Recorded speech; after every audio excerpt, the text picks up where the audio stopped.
Hello everyone, this is Crota coming at you with game 3 in a series. Yes, I am trying to number my games properly now. Sorry about that for yesterday, but here let's go ahead and get into game 3. It is going to be Puma versus MMA, Slayers versus Evil Geniuses. Always one of those marquee matchups that you really like to see, and one of the reasons why we all follow StarCraft 2. If you are a new viewer, trust me, you got plenty of videos to watch. I think I got over 3,000, or I know I got over probably 1,500 to 2,000 StarCraft 2 videos. And then if you want a little bit of an oldie but a goodie, I still got some Warcraft videos and Warcraft Wednesdays and Thursdays for you guys. So anyways, let's take a look at the game. Let's take a look and break down the series so far. Puma has spawned as the blue Terran on the top left-hand side of the map. Slayers MMA on the bottom right-hand side of the map. And this matchup has been pretty interesting so far. So both of these players have been playing very, very well. I will have to say that the longer the game goes, it feels like it starts to tip in favor of MMA. MMA seems to be much more on top of, say, his upgrades and keeping track of what's going on. Meanwhile, Puma, if the game can go a little bit shorter, his harassment is effective or his timings are effective, he can really win. He can really take advantage of that, as we now see Puma once again going for a gas first build. So a gas first build here on Antigua Shipyard, and because this is forced cross spawns, Puma knows that any harassment may still very well be effective. The refinery coming in from MMA not too far behind.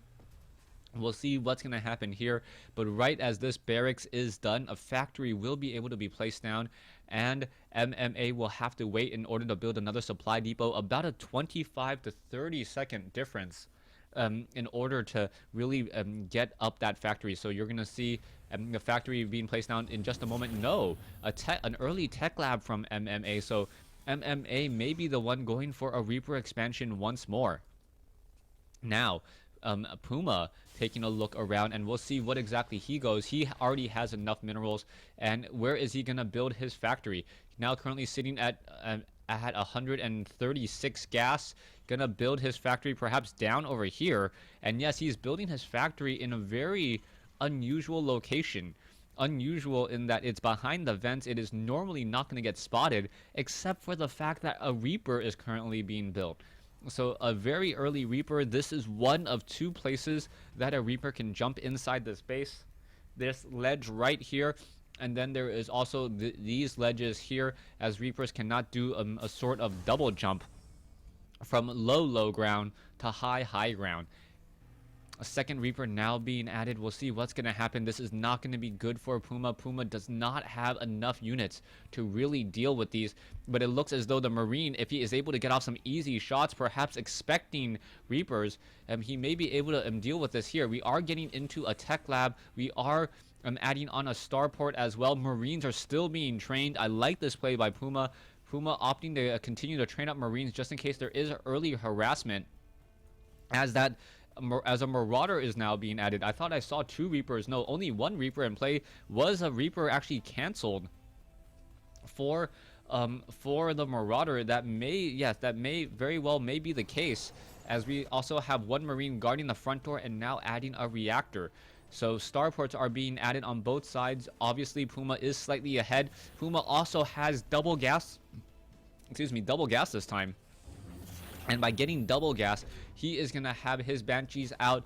With cloaking now already being researched. We're going to see a Banshee now being trained.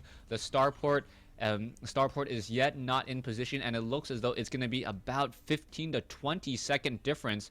But it's really going to come down to the cloaking field being different, as you also see that MMA does not have enough resources in order to start training that just quite yet. Reaper taking a little bit of damage, trying to test that front door. A tech lab now down, and what is this? The Reaper, did he spot? No, he did not spot the starport and the factory down here. So that is going to be a huge difference, as well as the SCVs were trying to see if they can do any more scouting. MMA also building up a second command center, and Puma deciding to delay it. And that is going to be huge, as we now see a tech lab down over here. A second Banshee will be added. The factory Not training up. No, now training up some siege tanks. Currently supply blocks though. You can see a supply depot almost halfway done. And now this Reaper, or this Viking, now simply retreating. So the Viking, the Banshee, trying to fly all the way around the map. The Viking perhaps knowing where exactly that Banshee is going to be coming in. As we also have a front door, or the front door tech lab, and now adding in a reactor. The scanner sweeps gonna be a little bit late. The Banshee does have cloak, and here we go, going to town on those Marines, going to town on the units, and SCVs taking a lot of damage so far. No energy on the command center yet. Orbital command now up to 40 energy, 42. How many SCVs can this guy kill? Up to 5 already, going after a Marine, and there it goes. We can see that the orbital command will get enough energy for a scanner sweep in just a second. It needs to get away. There it is. Now, well, Puma may actually be able to save this one very, very low hit point Banshee, now down to 20 hit points as a Raven is coming out to spot it. This is huge. The Viking, is it actually close enough to spot it? Is the Raven actually close enough? And it looks as though they are even in terms of speed. The Viking not going to be able to chase it. Oh no, the Viking may be able to get off the kill there if it turns the corner, and it does do exactly that. Siege tanks now coming in. The Viking gonna get shot down as Marines are taking that down here. And now here we go. One factory going after, and if it's able to take down the take down the tech lab, that is gonna be huge, as there is no more siege tech whatsoever. MMA now desperate to figure out what exactly he can do. A second siege tank now being added. Puma pushing out with a whole bunch of SCVs. The timing here is going to be crucial, as Puma gonna finish up his siege tech first after canceling MMAs. And that may be all you need. The Viking now coming back over. SCVs could be on auto repair and clean up this Banshee, as the SCVs are now trying to take down, taking a little bit of splash damage here. The siege tank now coming in as well, and the SCVs very, very low on hit points, perhaps should be on auto repair. Not quite sure why they are not. And here we go. We are going to have an engagement. Auto turrets coming down to try to stop these siege tanks. Banshees are in cloak. SCVs come in, but there is the GG from MMA. Puma and MMA saying GG, and MMA losing game 3, and now 1 game from losing this best of 5 series. Thanks for watching. Thanks for listening. Hope you guys enjoyed game 3. Stay tuned for game 4.